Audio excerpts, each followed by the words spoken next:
மதிப்புக்குரிய சகோதரர்களே, சகோதரிகளே, கணவனும் மனைவியும் புரிந்துணர்வுக்கான சில வழிகள் என்று சொல்ற இந்த தலைப்புல இன்றைக்கு நாங்க வருவோம்.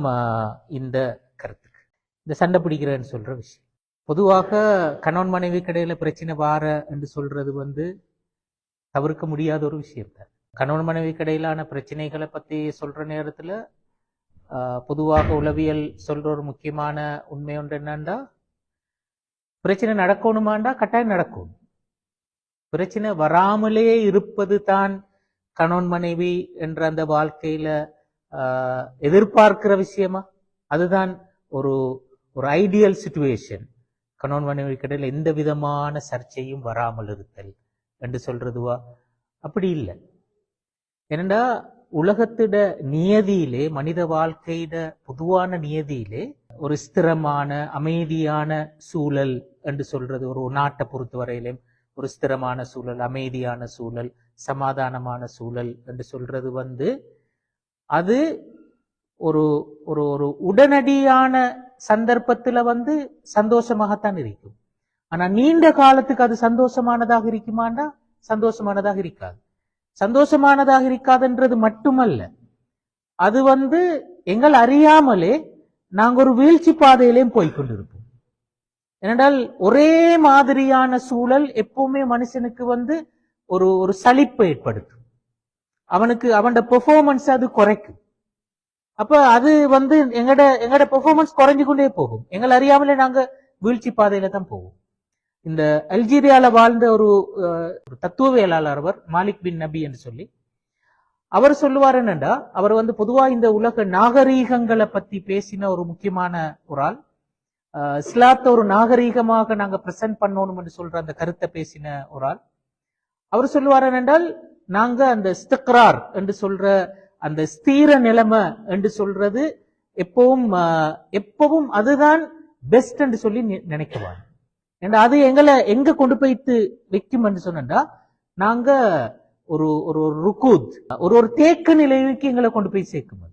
நாங்க ஒரு தேக்க நிலைமைக்கு போய்த்து நிற்போம், எந்த வளர்ச்சியும் இருக்காது. அப்பப்ப சோதனைகள் வரணும், பிரச்சனைகள் வரணும், தடைகள் வரணும். அப்படி வார நேரத்துல தான் நாங்க புதுசு புதுசாக மீண்டும் மீண்டும் புத்துணர்ச்சி பெறுவோம், புதுசாக யோசிக்க பழகுவோம், புதிய ஸ்ட்ராட்டஜிஸை பத்தி நாங்க யோசிப்போம், புதிய வழிகளை பத்தி நாங்க யோசிப்போம். இது ஒரு ஒரு பிரச்சனை வார நேரம் தான் எங்கட திங்கிங் அப்படி வேலை செய்ய தொடங்கும். அப்ப எப்பவும் ஒரு ஸ்திர நிலைமை என்று சொல்றது எங்களை ஒரு தேக்க நிலைமைக்கு எடுத்துட்டு போகும். அப்ப சோதனைகள் பிரச்சனைகள் வருவதுதான் எங்களை புதுப்பிக்கின்ற ஒரு அம்சம். இது உலகத்துல நாகரீகங்களை பொறுத்தவரையிலே, மனித வாழ்க்கையை பொறுத்தவரையிலே மட்டுமல்ல, குடும்ப வாழ்க்கையில கணவன் மனைவிக்கு இடையிலான உறவை பொறுத்தவரையிலே இதுதான் யதார்த்தம். அப்ப இந்த விதியை நாங்க புரிஞ்சுக்கொள்ளணும். இது சண்டைகள் பிரச்சனைகள் வருமான்னு சொன்னா கண்டிப்பாக வரும், வர வேண்டும் என்றுதான் இஸ்லாம் சொல்லும். பொதுவாக உளவியலும் அந்த விஷயத்த வலியுறுத்துகிறது. இப்ப ஜாசிம் முத்தவா நான் போன தடவை சொன்னேன் அவரை பத்தி, இந்த குவைட்ல இருக்கின்ற இந்த குடும்பவியல் அறிஞர்கள் முக்கியமான ஒரு ஆள். அவரு சொல்லுவார் என்னடா, சராசரியாக வருஷத்துக்கு 300 பிரச்சனை வரும் கணவன் மனைவி கிடையாது. அப்படின்னா 300 சொன்னா நாங்க இப்ப வருஷத்துக்கு 365 நாள் தானே, 65 நாள் தான் பிரச்சனை இல்லை. அடுத்த 300 நாட்களும் பிரச்சனைகள் ஒரு நாளைக்கு கொண்டு வச்சு பார்த்தா குறைஞ்சது. அப்படி இருந்தா தான் அவர் சொல்ற அந்த அந்த அப்படி இருக்கிறது தான் ஒரு ஒரு பேலன்ஸ் ஃபேமிலி லைஃப். அப்படி இல்லாம பிரச்சனையே இல்லாமல் இருக்கிறேன்னு சொன்னா அது ஆர்டிபிஷியல். அப்படி ஒரு ஃபேமிலி லைஃப் சாத்தியமும் இல்லை. அந்த ஃபேமிலி லைஃப் எந்த விளைவுகளையும் கொண்டு வராது. உங்கள்கிட்ட ஒரு ஒரு ஒரு ரொமான்டிக்கான லைஃப் ஒன்றாக அது இருக்காது. அப்ப லைஃப்ல எப்ப அந்த அந்த அந்த ரொமான்ஸ் அதிகரிக்கும், எங்களுக்கு இடையிலான அந்த லவ்வும் எஃபெக்ஷனும் எப்ப அதிகரிக்கும், பிரச்சனைகள் வரத்தான் அது அதிகரிக்கும். அப்ப பிரச்சனைகள் லைஃபுக்கு கட்டாயம் தேவையான ஒரு விஷயம் என்று சொல்றது தான் அது பொதுவாக உளவியல் சொல்லுகின்ற உண்மை. இப்ப நாங்க அந்த விஷயத்தை பத்தியில் இங்க முக்கியமா பார்க்க போறோம். இங்க நாங்க பார்க்க போறோம்னா, பிரச்சனை ஒன்று வந்ததுக்கு பிறகு அது எப்படி ஹேண்டில் பண்ணப்படுறது, அதுக்கு பின்னால் உள்ள உளவியல் என்ன என்று சொல்றது. அதைத்தான் நீங்க முக்கியமா நாங்க பார்க்க போறோம். ஒரு சண்டை வந்துன்னு வைங்க, சண்டை வந்து ரெண்டு பேரும் கடுமையாக வாய் தர்க்கம் நடந்து ஒரு கொஞ்சம் ஓஞ்சிட்டுன்னு வைங்க. ஓஞ்சத்துக்கு பிறகு இந்த மாதிரியான டயலாக் வரலாம். இப்படியான ஒரு விஷயத்தை வந்து நீங்க எதிர்கொண்டு இருப்பீங்க. ரெண்டு பேருக்கு மட்டும் சண்டை வந்துட்டு ஒரு சண்டை நடந்து ஒரு 1 hour கழிச்சுட்டுன்னு வைங்க, ஒரு மணித்தியாலம் கடந்ததுக்கு பிறகு இது மாதிரி விஷயங்களை சில வேளை நீங்க அவதானிச்சிருப்பீங்க. கணவன் சொல்லுவார் என்னண்டா, இப்ப திடீரென்று எதிர்பார்க்க 2 பேரும் சண்டை வந்தா பேசிக்கொள்ள மாட்டாங்க தானே. ஒவ்வொருத்தரும் ஒவ்வொரு மூலையில அவங்களோட வேலையில சில பேர் இருப்பாங்க, சில பேர் வேலையும் நடக்காது, ஆக்குற வேலையும் நடக்காது, அப்படி இருக்கும். அப்ப அவர் திடீர்னு சொல்ல, நான் வெளியில போறேன், ஏதாவது வாங்கிட்டு வரணுமான்னு கேட்பார். இந்த மாதிரி ஒரு விஷயத்த நீங்க எதிர்கொண்டிருப்பீங்க. அல்லது திடீர்னு கேட்ப, பிள்ளையோட ஸ்கூல் ஃபீஸ் கட்டியாச்சா, அந்த மாதிரி ஏதாவது கேட்பார். கிச்சன்ல அந்த பெல்பை மாத்தணும்னு சொன்னீங்களே, மாத்தணுமா என்று சொல்ற அப்படி ஒரு விஷயம் கேட்பார். வைஃப் தரப்புல இருந்து இந்த மாதிரி வார்த்தைகள் வரையில், இந்த போன்ல அடிக்கடி ஒரு மெசேஜ் வர, அதை எப்படி இல்லாமக்குறேன்னு தெரியா, விளங்குது இல்ல, அதை கொஞ்சம் செஞ்சுட்டாங்களே சொல்லி கேட்பாங்க. அல்லது எனக்கு இதை எப்படி யூஸ் பண்றேன்னு தெரியா, அதை சொல்லித்தாங்கன்னு சொல்லி இந்த மாதிரி கேட்பாங்க. சண்டை நடந்து ஒரு 1 hourல 2 hoursலயோ இந்த மாதிரி, இதுதானே நான் சொல்லல, இது நான் உதாரணத்துக்கு சொன்னது. இது போன்று ஏதோ ஒரு வழியில சம்பந்தம் இல்லாமல் வந்து பேசுவார். இந்த வார்த்தைகளுக்கு என்ன பொருள்? ஆக்சுவலாக வெளியில போறேன், ஏதாவது சாமான் வேணுமா, தேவை ஒன்ற வாங்கிட்டு வந்து கொடுக்கணும் என்று சொல்றதா நோக்கம்? அல்லது போன்ல இருக்கிற அந்த பிரச்சனைய எப்படியாவது இந்த சந்தர்ப்பம் தான் தீர்த்து கொள்ள வேண்டிய சந்தர்ப்பம், வேற சந்தர்ப்பம் ஒன்று இல்லை, இப்பதான் அதை சால்வ் பண்ணணும் என்பதற்காகத்தான் அது கேட்கப்படுகிறதா?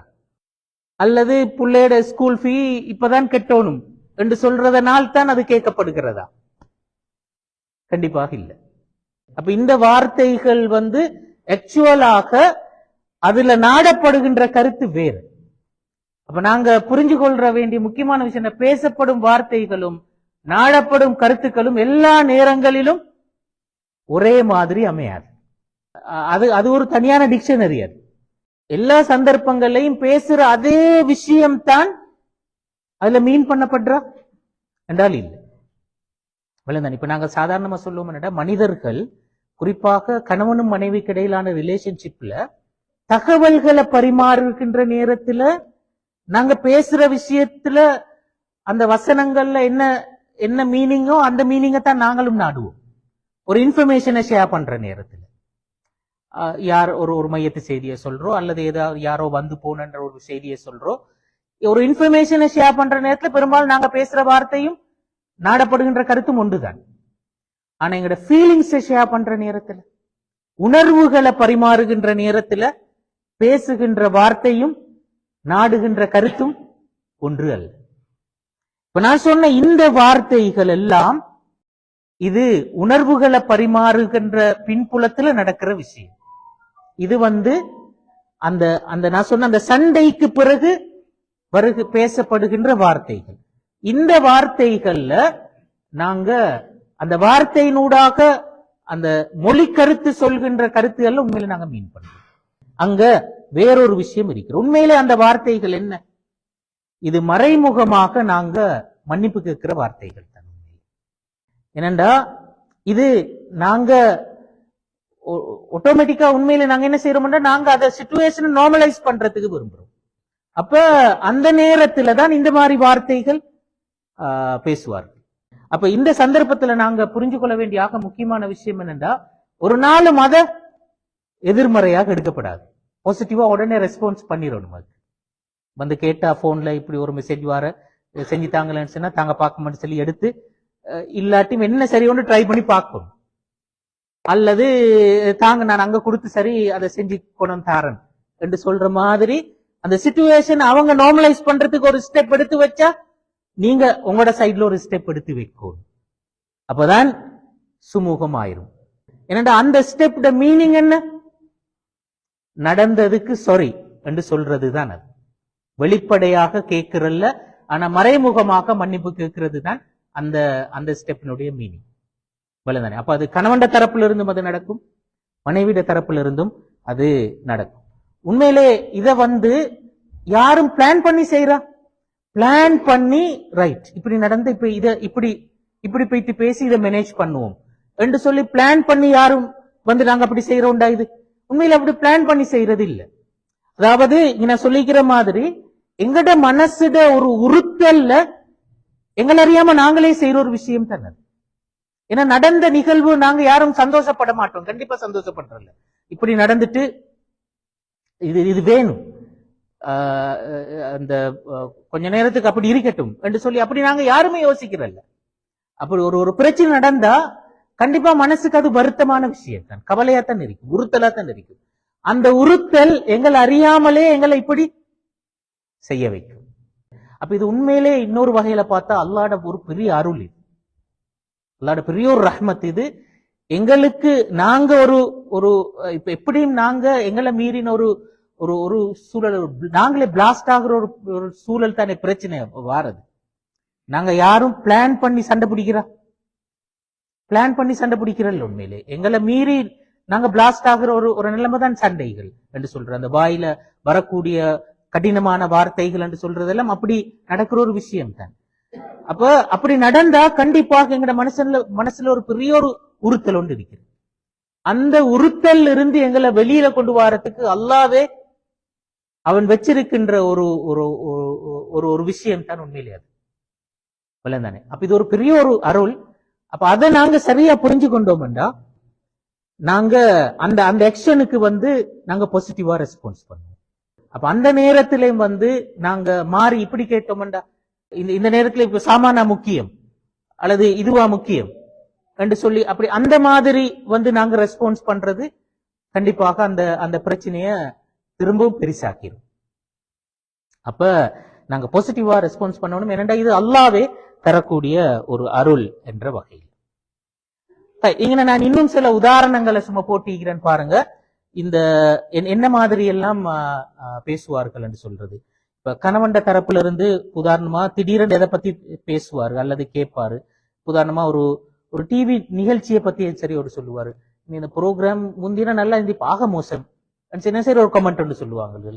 அல்லது பிள்ளைகளை பத்தி சரி ஒன்று கேட்பாங்க, அல்லது வீட்டில் உள்ள ஒரு வேலையை பத்தி சரி ஒன்று கேட்பாங்க, அல்லது செய்யப்பட வேண்டிய ஒரு வேலையை பத்தி, அல்லது ஏதாவது ஒரு விஷயத்தை பத்தி ஒன்று பேசுவார் அல்லது ஒரு கேள்வியா கேட்பார். இப்படி கணவன் தரப்புல இருந்து வரும். அல்லது காரணம் இல்லாம உங்களுக்கு போன் பண்ணி எதையாவது பேசுவார். சண்டை பிடிச்சிட்டு போயிட்டாருன்னு எங்க சரி காரணம் இல்லாம கால் பண்ணி என்ன சரி ஒன்று கேட்பார். அல்லது சரி ஒரு ஜோக் கொண்டு பண்ணுவாங்க. இது நடக்கும். தானாவே முன் உதவி செய்வாங்க. அதாவது வீட்டுல உடுப்புகள் கட்டில குவிஞ்சிக்கு அவரே மடிச்சு வைப்பார் சில டைம். இப்படி என்ன சரி ஒன்று நடக்கும். அல்லது வீட்டுக்கு ஏதாவது பரிசுகள் அல்லது சாப்பாடு, ஏதாவது உணவுப் பொருட்கள் அல்லது ஏதாவது ஸ்வீட்ஸ் அப்படி வாங்கிட்டு வந்துருவார். அல்லது பிள்ளைகள்ட்ட என்ன சரி ஒன்றை சொல்லி அனுப்புவார். அல்லது பிள்ளைகளை சம்பந்தப்படுத்தி அப்படித்தானே மகள் என்று சொல்லி அப்படித்தானே மகன் சொல்லி அப்படி அவங்கள சம்பந்தப்படுத்தி என்ன சரி ஒன்று பேசுவார். அல்லது வைஃப் சம்பந்தப்பட்ட ஏதாவது ஒரு விஷயத்த புகழ்ந்து பேசுவார், பாராட்டி பேசுவார். சாப்பாட்டையோ உடுப்பையோ அல்லது வேலைகளையோ இப்படி இந்த மாதிரியான எல்லா ஆட்டிடியூடும் எதை குறிக்கின்ற விஷயம்? அவங்க நடந்த நிகழ்வுக்கு மனசு வருத்தப்படுறாங்க என்று சொல்றத குறிக்கிற விஷயங்கள் தான். அதுக்கு அவங்க மறைமுகமாக இந்த ஆக்ஷன் ஊடாக உங்கள்கிட்ட மன்னிப்பு கேட்கிறாங்க என்று சொல்றதுதான் அதனுடைய மீனிங்காக இருக்கு.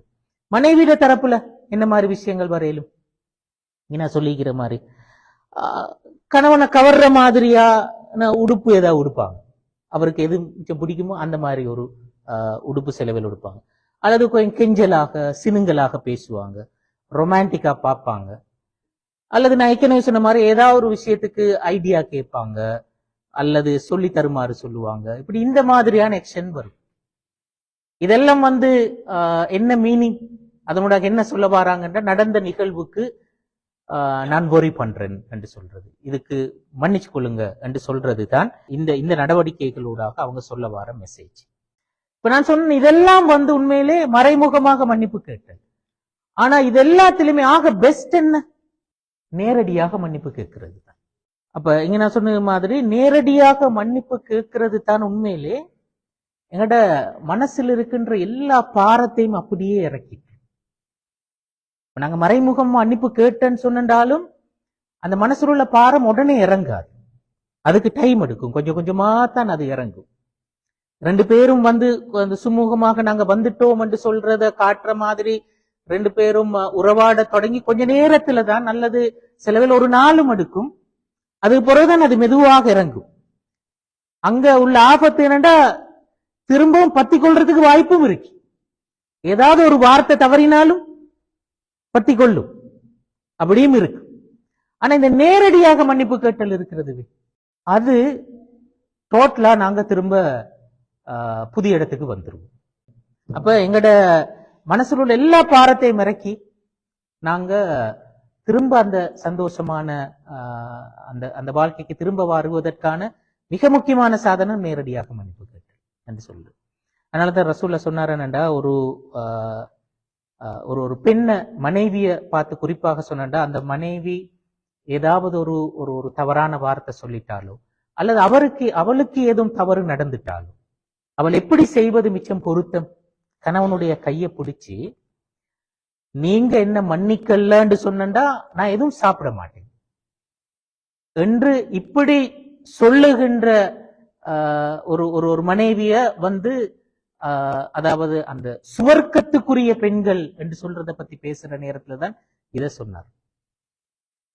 அப்ப இப்படி ஒரு ஒரு மனைவி நடந்து கொள்ள வேண்டும் என்று சொல்ற அந்த கருத்தரை சொல்ல வலியுறுத்தின. இது ஏன், அதாவது இப்படித்தான் நடந்து கொள்ள வேண்டும் என்று சொல்றதுல இந்த இப்படி ஒரு ஒரு கொஞ்சம் ஒரு எக்ஸ்ட்ரீம் வடிவம் உண்ட மாதிரி ரசூல்லா ஏன் சொன்னாரு என்று சொன்னா, இந்த மாதிரி நேரடியான அப்ரோச் தான் எங்கட மனக்காயங்கள் எல்லாத்தையுமே இல்லாமக்கிறதுக்குரிய. மனக்காயங்கள் இல்லாம போய் நாங்க திரும்ப சுமூகமான ஒரு லைஃபுக்கு வரணும் என்று சொன்னா நேரடியா மன்னிப்பு கேட்டல் தான் ஆக சிறந்த வழிமுறை என்று சொல்றது தான் அதுல வலியுறுத்தப்பட்ட விஷயம். ஹை, இதுல இன்னொரு முக்கியமான ஒரு ஒரு ஒரு ஃபேக்ட் ஒன்று இருக்கிறது. நாங்க புரிஞ்சு கொள்ள வேண்டிய ஒரு முக்கியமான விஷயம் என்னன்னா, நேரடியாக மன்னிப்பு கேட்கிற நேரத்திலேயும் கூட கணவன்மாரை பொறுத்தவரையில மிக பெரும்பாலும் உடனே அவங்களோட மனசு இறங்கிடும். நேரடியா மன்னிப்பு கேட்டா உடனே மனசு இறங்கிடும். கிட்டத்தட்ட 99% கணவன்மாரோட நிலைமை அப்படித்தான். ஒரு 1% பிடிவாதம் பிடிக்கிறார்கள். இப்ப இங்க நான் சொல்லி இருக்கிறேன்னா, ஆண்களுடைய இயல்புல அல்லாஹ் வச்சிருக்கிற ஒரு இயல்புல இருக்கின்ற ஒன்று, அவங்க உடனே மனசு இறங்கிடுவாங்க. நேரடியா மன்னிப்பு கேட்ட உடனே மனசு இறங்கிடுவாங்க. ஆனாலும் உடனே அதை காட்டிக்கொள்ள மாட்டாங்க, அந்த கெத்தை வச்சுக்கொள்ளுவாங்க. அப்ப முதல் தடவையில காட்டிக்கொள்ள மாட்டாங்க, உள்ளுக்குள்ள மன்னிச்சுதான் நிற்பாங்க, உள்ளுக்குள்ள மன்னிச்சுட்டாங்க. ஆனா தோற்றத்தை எப்படி வச்சுக்கொள்வாங்க? அதே கோபமா தான் வச்சுக்கொள்வாங்க. அவங்க எதிர்பார்ப்பாங்க என்னண்டா, இன்னொரு தடவை வந்து கேட்கணும். 2வது தடவை கேட்கிற நேரத்துல சிலர்கள் பெரும்பாலும் ஓகே ஆயிடும். சிலாக்கள் அதை இன்னும் கொஞ்சம் நீட்டி வைப்பாங்க, 2, 3, 4 வரட்டும் அப்படின்னு சொல்லி வைப்பாங்க. மனசு வந்து ஓகே கிளியர் ஆயிட்டு. ஆனாலும் அந்த இது இருக்கும், ஆண்களை பொறுத்து அந்த விஷயம் இருக்கு. அது நீங்களே அதை ஃபீல் பண்ணலும் உங்களுக்கு அந்த எக்ஸ்பீரியன்ஸ் இருக்கும். பெண்களை பொறுத்த வரையில பெண்களும் மோஸ்ட்லி நான் இங்க சொல்லிக்கிறேன், 80% பெண்களும் அப்படி ஆண் வந்து நேரடியாக மன்னிப்பு கேட்டால் இறங்கிடுவாங்க, மனசு இறங்கிடும். ஆனா மனசு இறங்கினாலும் பெண்கள் என்ன செய்வார்கள், அந்த மன்னிப்பை அன்கண்டிஷனலா தரமாட்டாங்க, கண்டிஷனோட தான் தருவாங்க. அந்த இடத்துல கிளியரா ஓப்பனாவே பேசுவாங்க, இது பிறகு இப்படி செய்யப்படாது, இதை செய்யப்படாது, இதை செய்யப்படாது என்று சொல்லி அப்படி கண்டிஷன்ஸ் போடுவாங்க. அப்ப அந்த கண்டிஷனோட தான் மன்னிப்பை அக்செப்ட் பண்ணுவாங்க. அப்ப இந்த இயல்பு வேறுபாடு இருக்கிறது. அல்லாஹு தாலா அத அப்படித்தான் வச்சிருக்கிறார். அப்ப அவங்க கண்டிஷன் போடுற நேரத்துல அதேலாம் என்று சொல்லி நாங்க திரும்பவும் பழைய இடத்துக்கு போயிடப்படாது. கண்டிஷன் போடுற நேரத்துல ஓகே ரைட், இன்னும் மிகுதா கண்டிஷன், அதுவும் ஓகே என்று சொல்லி மூவ் ஆற வேண்டியதுதான். ஏன்னா அந்த கண்டிஷனை நாளைக்கு அவங்களையும் மறந்துடுவாங்க. அப்ப அதெல்லாம் ஒரு பெரிய இஷ்யூ அல்ல. ஏன்னா அந்த நேரத்துல அதை எக்ஸெப்ட் பண்றது என்று சொல்றதுல அவங்களோட உளவியல், அவங்களோட மனசு அப்படித்தான் ஒர்க் பண்ணுது. அல்லாஹ் அப்படித்தான் அதை வடிவமைச்சிருக்கிறான். அது வந்து ஒரு ஒரு பெரிய நெகட்டிவான ஒரு விஷயம் ஒன்று அல்ல. அப்ப அதுதான் இங்க நாங்க புரிஞ்சு கொள்ள வேண்டிய ஒரு முக்கியமான உண்மை.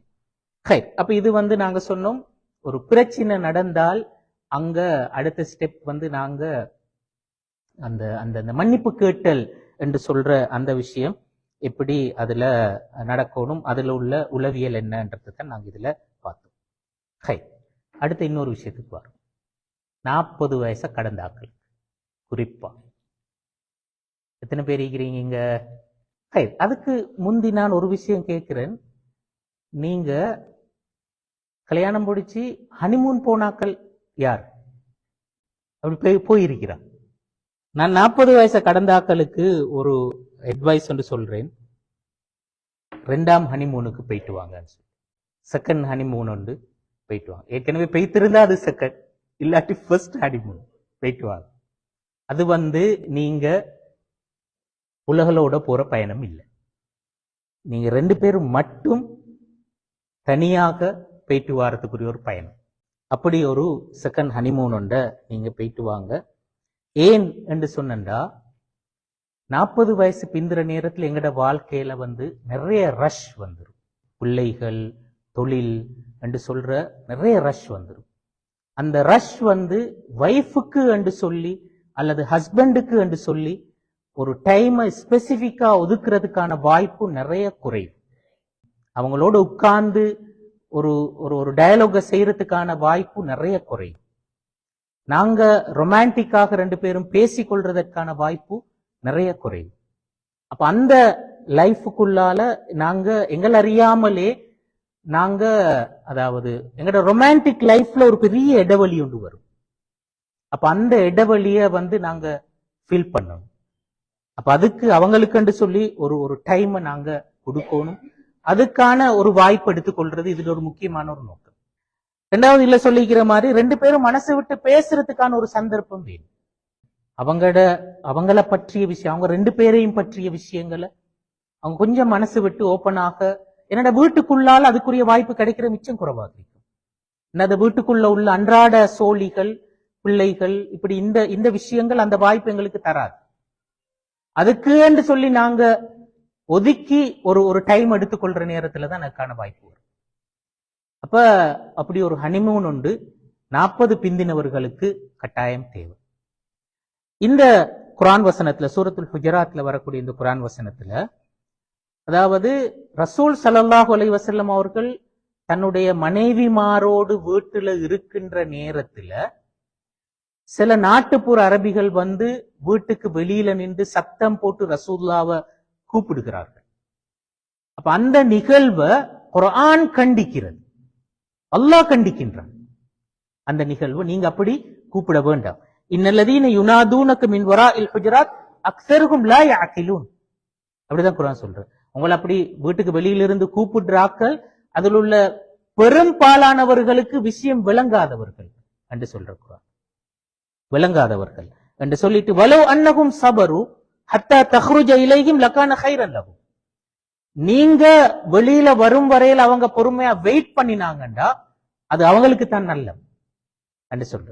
வல்லாஹு கஃபூருர் ரஹீம். அல்லாஹு தஆலா அவங்கட அந்த தவற மன்னிக்க கூடியால் அல்லாஹு தஆலா அருளாளன், அன்பு மிக்கவன் சொல்லி இந்த குர்ஆன் வசனம் வருகிறது. அப்ப இந்த குர்ஆன் வசனம் சொல்ற ஒரு முக்கியமான விஷயம், மெசேஜ் என்னன்னா, ரசூலுல்லாஹ் தண்ட மனைவிமாரோடு இருக்கின்ற நேரத்தை டிஸ்டர்ப் பண்ணவான். அவரு நபிதான், அவருக்குரிய நிறைய பணிகள் சமூகத்தில் இருக்கின்றன. ஆனால் அந்த பணிகள் எல்லாம் சக்சஸா நடக்கணும்டா அவர் வைஃபோட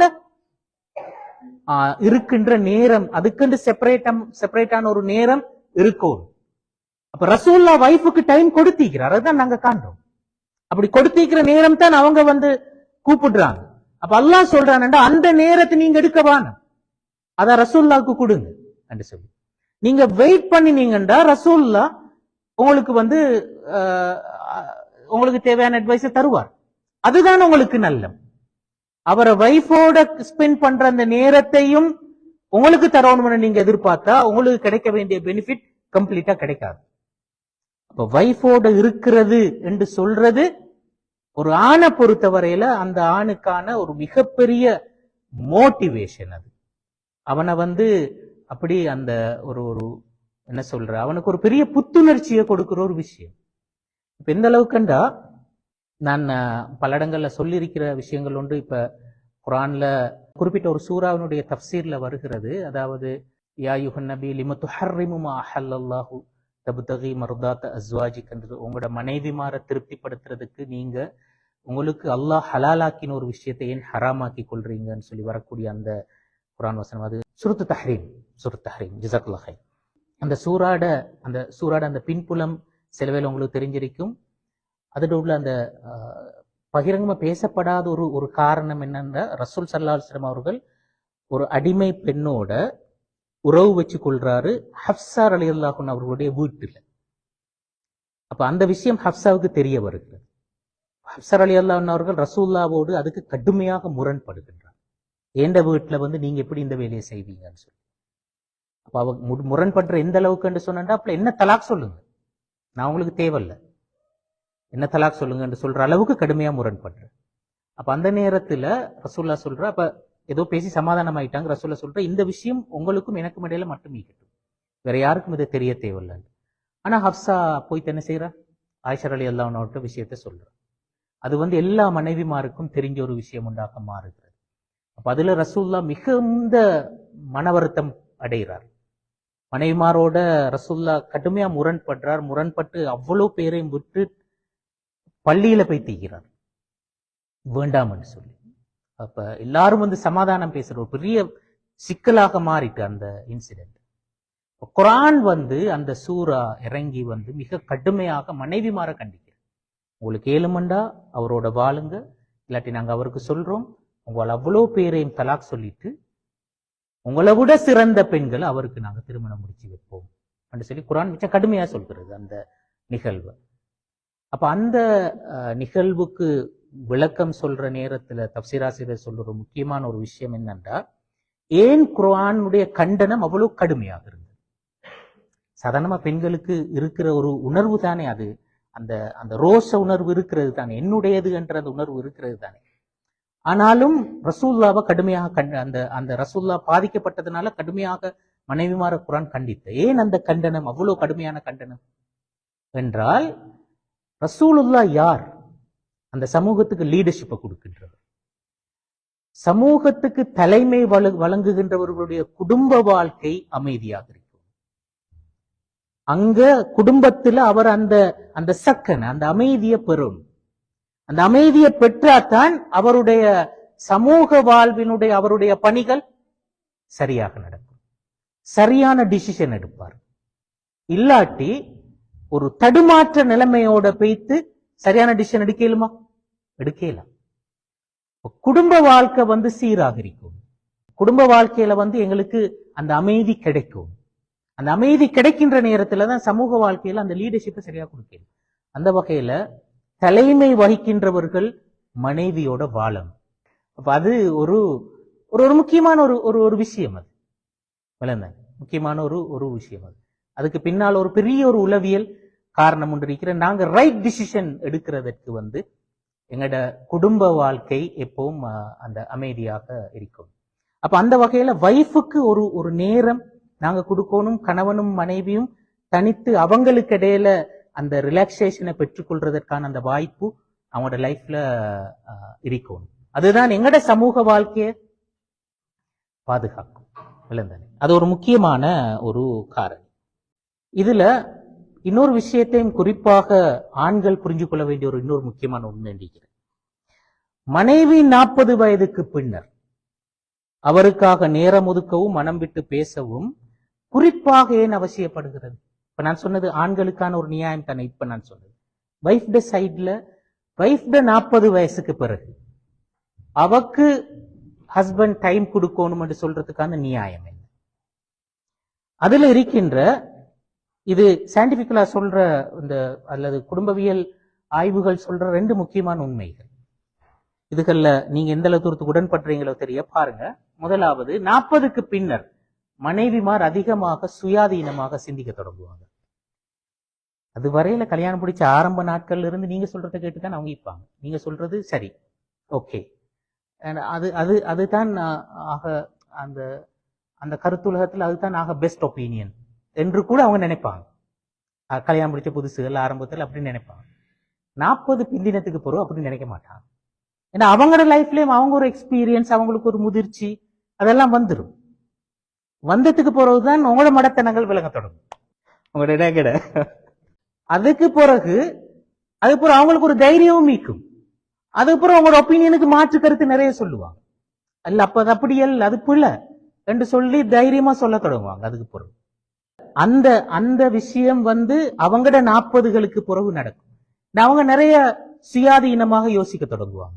தனியே யோசிக்க, இன்னொருத்தர்ல டிபெண்ட் ஆகி திங்க் பண்ண மாட்டாங்க, தனியே திங்க் பண்ண தொடங்குவாங்க. அப்ப அந்த நேரத்துல நீங்க பழைய மாதிரி எதிர்பார்க்கலாம். அந்த நேரத்துல கண்டிப்பாக உங்களுக்கு அவங்களோட டயலாகுக்கான வாய்ப்பு தேவை. அப்படி இருந்தா மட்டும்தான் உங்களுக்கு சுமூகமா லைஃபை கொண்டு போகணும். அப்ப அது கட்டாயம் கொடுக்கப்படும். அவங்கட அந்த சுயாதீன தன்மையை நாங்க இல்லாமலாக்க இயற்கையாகவே அது நடக்கும். அப்ப அந்த சுயாதீன தன்மை இருக்கின்ற நேரத்துல அதை நாங்க புரிஞ்சு கொண்டு நாங்க கலந்துரையாடலுக்கு நாங்க ரெடி ஆகுவோம். அது முக்கியம். இரண்டாவது ஒரு காரணம், இது எல்லாருக்குமான கொமனான இஷ்யூவாக இல்லாவிட்டாலும் மெஜாரிட்டிக்கு இப்படி ஒரு விஷயம் ஒன்று இருக்கிறது. என்ன, 40க்கு பின்னர் பாலியல் தேவை அதிகரிக்கின்ற வாய்ப்பும் இருக்கிறது. என்னண்டா இதுல அந்த உளவியல் சொல்ற ஒரு முக்கியமான விஷயம் என்னண்டா, ஆரம்பத்துல கல்யாணம் முடிச்ச எப்படியும் 1 வருஷம் 2 வருஷத்துக்குள்ளால பிள்ளை வந்துடும். பிள்ளை ஒன்று வந்தா ஒரு பெண்ணுடைய மைண்ட் செட் எப்படி மாறும், அத இந்த சைக்காலஜிலே சொல்லுவார்கள் குழந்தை உளவியல் எடுத்தான். அதுக்கும் அந்த குழந்தை உளவியல் பெண் தாய்க்கு வந்துடும். அவட உலகத்துல அந்த பிள்ளை மட்டும்தான் அது அவட கண்ணுக்கு விளங்கும். அதை தாண்டி இன்னொரு விஷயத்துல போக்கஸ் பண்றதுக்கு கஷ்டமாயிருக்கும்.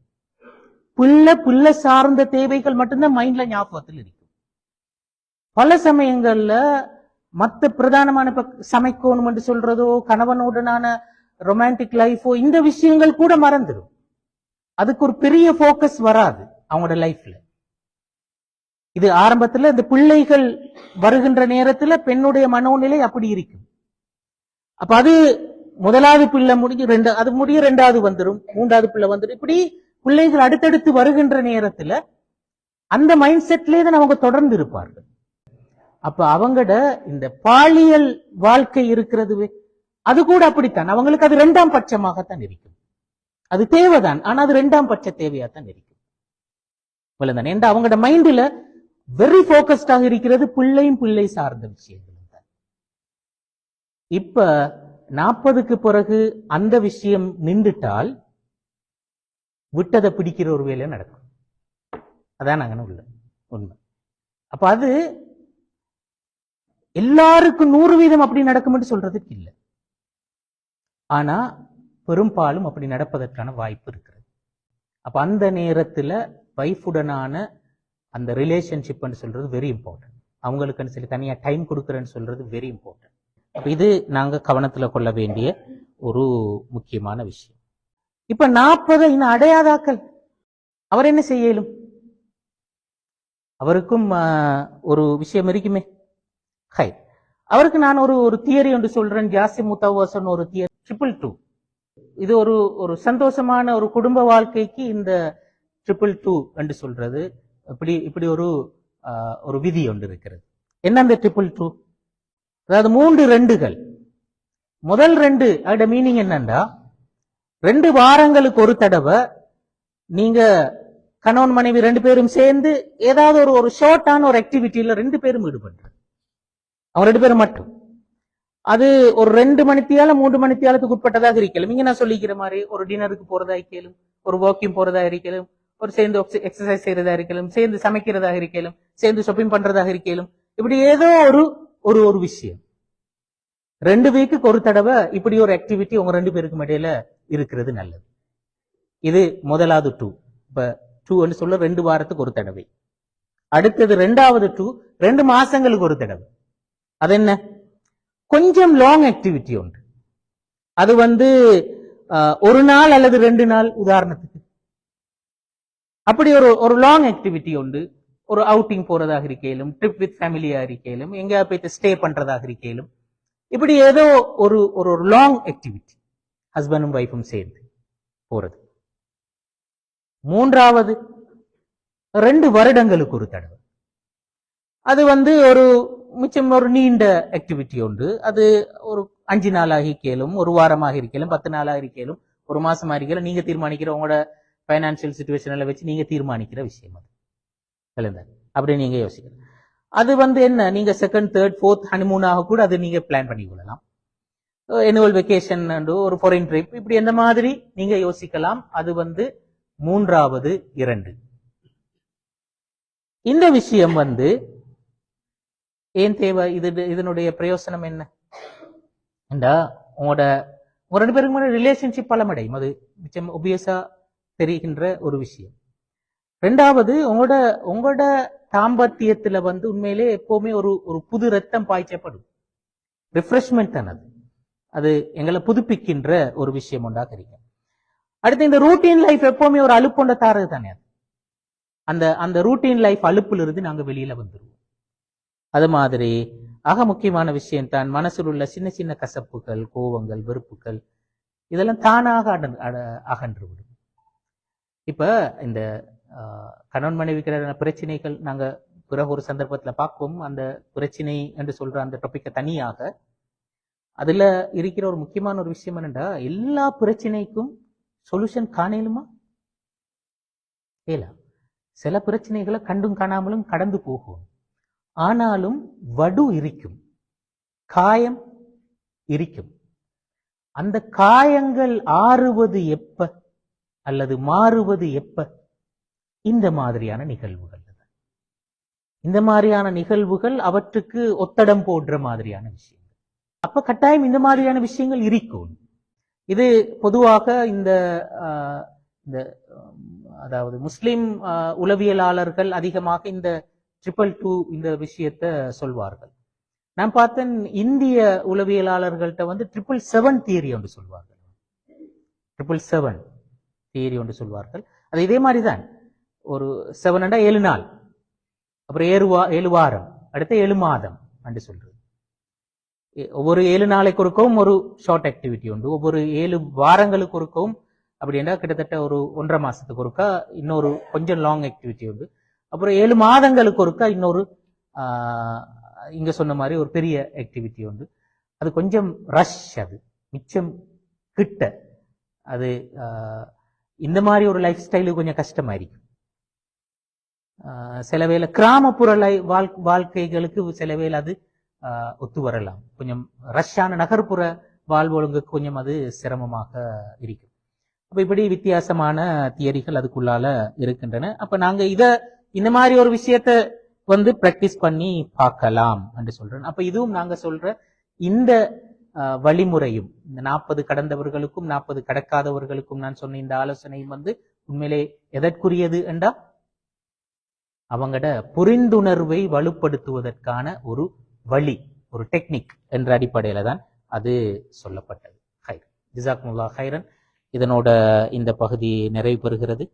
இது சம்பந்தமாக எதுவும் உங்களுக்கு டிஸ்கஷன்ஸ், கேள்விகள் இருந்தா பேசலாம் இன்ஷா அல்லாஹ்.